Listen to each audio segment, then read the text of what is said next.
Alright folks, welcome back to another video of Horns, Claws, and Stories. Today we have another tier list. Uh, yeah, I was supposed to do this one together with races tier list, but we were running out of time and I didn't want to push into 1 hour mark. As the last time, shout out to this dude for making this tier list, making our lives easy. We're gonna rank them based on roleplay stuff, so we're gonna see how viable they are for your roleplay character. Even though I'm gonna go back and tell you what I told you initially, actual class doesn't matter. So if you choose to be hunter, you can roleplay as a warrior, you can roleplay as a warlock, you can roleplay as a mage, whatever you want. So class is mostly here for out of character stuff. Pick whatever you need to make the game feel good. So you're obviously not gonna roleplay only, you're gonna have to do world content, to just roam around, do your stuff. Pick class that you enjoyed the most, that you feel comfortable with, right? So yeah, just this portion doesn't matter. Pick whatever has the coolest transmog.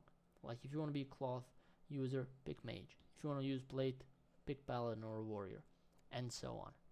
And just go into your total roleplay and write, this guy is actually I don't know, skydiver. Doesn't really matter. Pick demon hunter and be like, oh, this guy is just a warlock. He just this guy is just a crazy mage. And then you put like, oh, he's actually a warlock. Even though I'm playing, you can play around with stuff. Doesn't really matter. That night, I'm gonna play them in A tier. Great story behind it. Kind of edgelord-ish. So I'm gonna actually put them in the B tier. If you play typical Death Knight, you're gonna be sitting in the corner of the room. You're gonna be this grim, dark person who is unalive, and then you're gonna be like, oh well, you're gonna be sad and angry most of the time, unless you choose to break the chains of the actual class and roleplay them as this cheerful, perhaps even comedic break, which is really good take on the class. You can be like, oh, sorry, my arm fell out. Let me just collect it quickly, like Forsaken, right?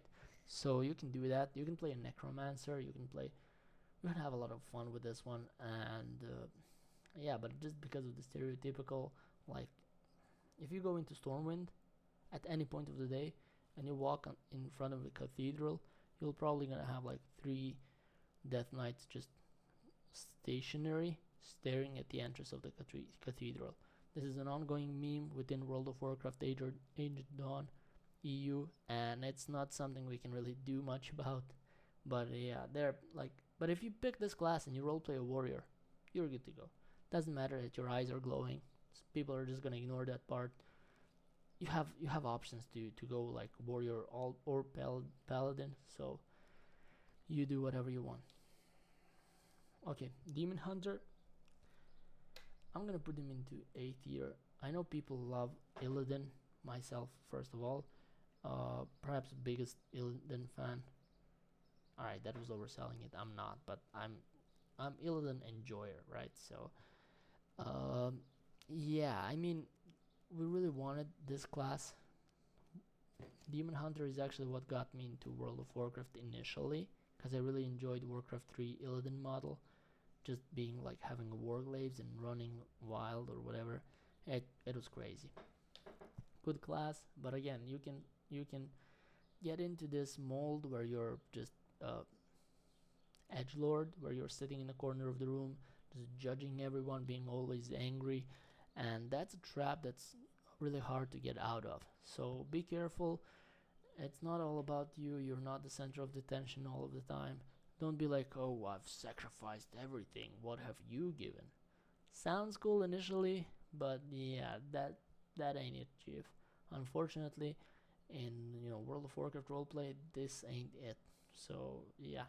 Plus, most of the people are gonna judge you. They're gonna be like, oh, instead of fighting Legion, you became a demon. Like, that's, for example, my Lightforged Drana is gonna laugh in your face like, ha ha ha, we are over here fighting Legion, we are actually killing demons instead of becoming one, right? So it's really hard and it's miserable, and you went through torture to be what you are, so you have to stick around for that. Society hates you because you resemble Legion that did bunch of messy stuff, and yeah, you have to find your way around it. You have to play this like it's hard. It has a certain learning curve, but if you find right community, it can be really rewarding. Next up, Druid, S tier. Not much to say. World of Warcraft always had like this sort of druidism in it. Like, okay, probably not S tier. I'm gonna go ahead and place them in high A tier. You have different forms. You can literally roleplay as just being a bear, being a bird. Do whatever you want. You can switch classes. You can go and do all that, stuff about dream and whatever. In combination of night elf plus druid, you're this classical stereotype, right? Night elf druid and night elf hunter are like just basic stuffs, and it's basic, it's stereotypical because it works, makes sense, and it's overall okay. It's worth giving it a shot. If you're into changing forms, if you're into having 4 specs, I'd say you're good to go. Yeah, and you can, again, if you don't like roleplay aspects behind the dream and behind being all about balance, you can just go ahead and play off as a mage. Like, oh yeah, I'm a mage who focuses on nature spells. Like, that's perfectly fine. Evoker, I'm gonna place them in D tier. And here's the deal: it's the same thing as actually Draktyr race, where it feels forced. Like this class is made for one race only. I don't know. I literally have not much to say. Like, I appreciate it being a first actual class to offer a support role, even though it's not recognized. Like, augmentation is definitely a support role, and it's only support spec in the whole game. I respect it, but this ain't it, chief. Ever since Draktyr got options to be hunter, warriors, mages, I've never actually seen evoker in game. So do with that information whatever you want. Hunter, top of the S tier. I could go on and talk about Hunter for days. I can make this video like 5 hours long on just me yapping about Hunter. You get a pet. That's new level of immersion. You get a pet to control it, to go around, to fight with you, or to be your mount. You can get the same pet model that you have a mount model of, and you can just be like, oh, I hopped on a mount. Oh, now it's walking next to me. It adds to immersion. It's not, it's not that deep. It's not hard. You're just the guy with the pet. Or if you don't like pet, if you go marksmanship without a pet, you're just a guy that shoots stuff.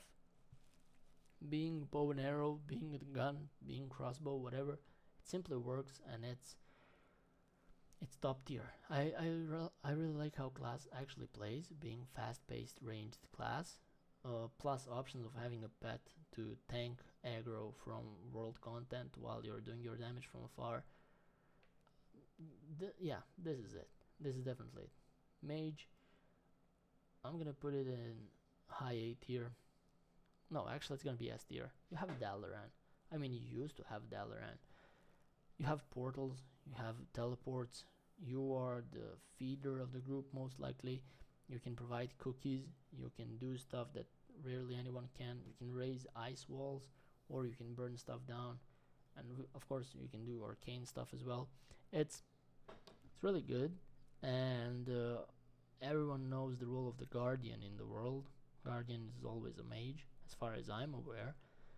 So yeah, perhaps you want your whole idea, your whole topic is to one day become a guardian. And in addition to that, mage opens door for you to go and become a warlock. Now I'm gonna skip this and go straight to warlock because it's connected to the mage. You can be twisted mage, but warlock is actually gonna push the mage back to the A tier. Warlock is mage but on steroids, right? You can be this crazy pyromancer, you can summon demons, you can do stuff around it. But even if you don't like Gul'dan-ish roleplay, like with you trying to twist stuff around, summon demons and stuff, you can still pick this class and roleplay as a mage. Just fire mage. And it works flawlessly. So yeah, do with that information whatever you want. Next up we have a monk. I'm gonna place monk in, well, high B tier. Orcs can be a blade masters, so it makes sense. Of course Pandaren can be monks, rest of the classes can be monks as well. And monks have something unique. Windwalker monk, if you do certain quest, you can get one-handed weapon being actually hidden. So like wrist wraps, where you don't actually wrap anything around your wrist. This way you can just roleplay a character who has weapons equipped, so you don't have to unequip weapons. Like you can play it with any, like you can go hunter and just go into like your character sheet and just unequip weapon and it'll be weaponless character. But this guy can actually have the weapon equipped and it not showing, and that opens a new window of roleplay for me. You can literally go Windwalker who can have two one-handed weapons. One of the weapons can be hidden and you can just be one-hand blade master or something like that. Plus, in addition to that, whatever one-handed weapon you pick with monk, it doesn't get stored on your side, it goes on your back. So if you have like short swords, they're not gonna be on your hips, they're gonna be on your back. I know there are some weird models of one-hand swords, for example, that are simply too long to be on your hip, but all of the classes don't really care, they're just putting on their hip anyway. Meanwhile, monk just slaps that stuff on its back and it's really good. Top tier, you can get your immersion, plus you can play a drunken guy who wears like stuff and keg on its, just like, oh, I don't need a weapon, I have this stuff and I have like ale on my back, so I'm just gonna get drunk and I won't even care about combat. If you try to hit me, you'll just bounce off of my belly. It is what it is. Paladin, they're gonna go in high A tier. Paladins are kind of a class that's well known throughout Warcraft. That's the whole deal. Like, Alliance had paladins, Horde had shamans. Throughout the ages of World of Warcraft, that line has gotten blurry. Now you have paladins on the Horde side as well, and I know eventually each race will be able to pick any class, so it won't matter. You won't have those lines at all, like, oh, this is the Alliance class, or that's the Horde class, right? So I understand the balance behind it and why people, why developers decided to go for that route. But I don't know, like I'm reluctant to put it in the S class, as it offers great things, like it's lore deep, but so are mages, druids, and demon hunters. I just don't find it to be on the same level as warlock or hunter. It's good, it's there. If you don't like the whole light guides you aspect, you can just pick paladin and play it as a regular warrior, which is great. Oh, same goes about the hunter. If you choose survival class, you can just be a warrior with a pet. Not much to it. Priest, now I do have a problem with priests. I'm gonna put him in the C tier. I've never got, in my 15 years of playing World of Warcraft, I've never got to play the actual priest. Tried it multiple times, never got past level 32 or something. So yeah, I understand the class. They were meant to be these healers, clerics, or whatever, and you have that whole void thing. It's just not something that I play around with. Instead of picking priest, I just go with heavy armored warrior version of the priest, right? So yeah, not my cup of tea. Rogues, for roleplay purposes, they are weak. However, no one can deny rogue class being super strong in out of character aspect. Like, you can play outlaw in roleplay stuff and everyone's gonna be okay.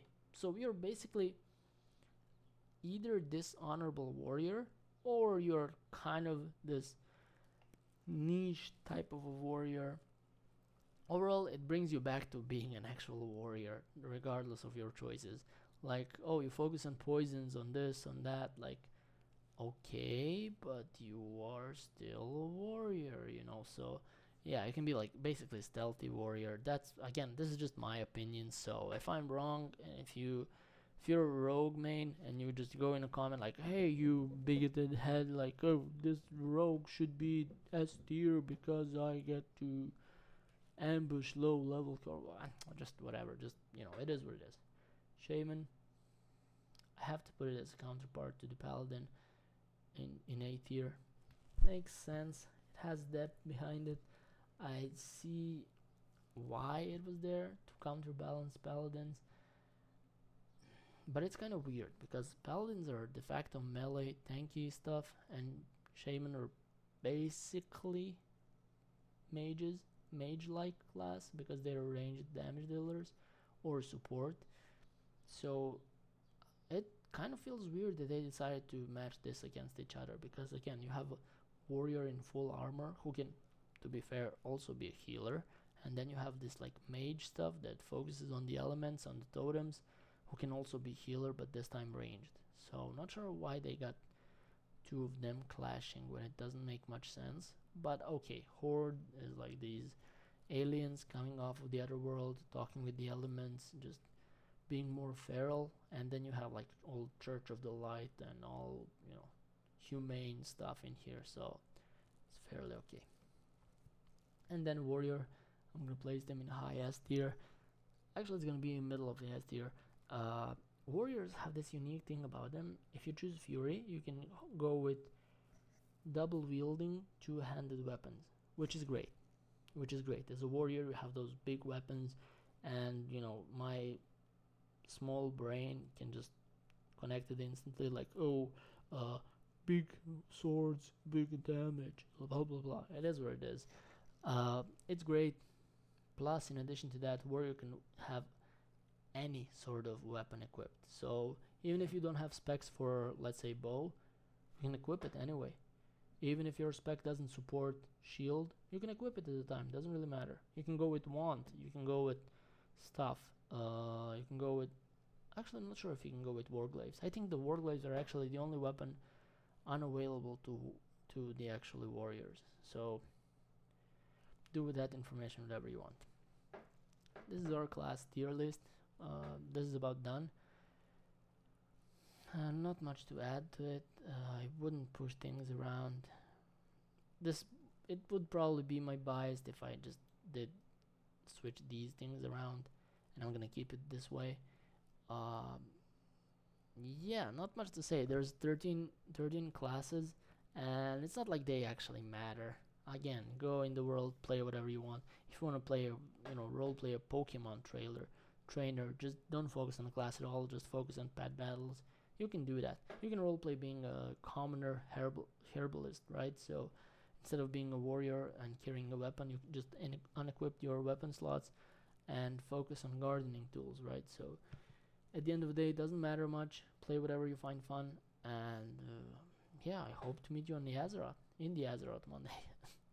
That's about it. Thank you so much for joining. You know how it goes. Like, share, subscribe, do whatever you need to do, and let me know if I got this wrong. Alright, thank you.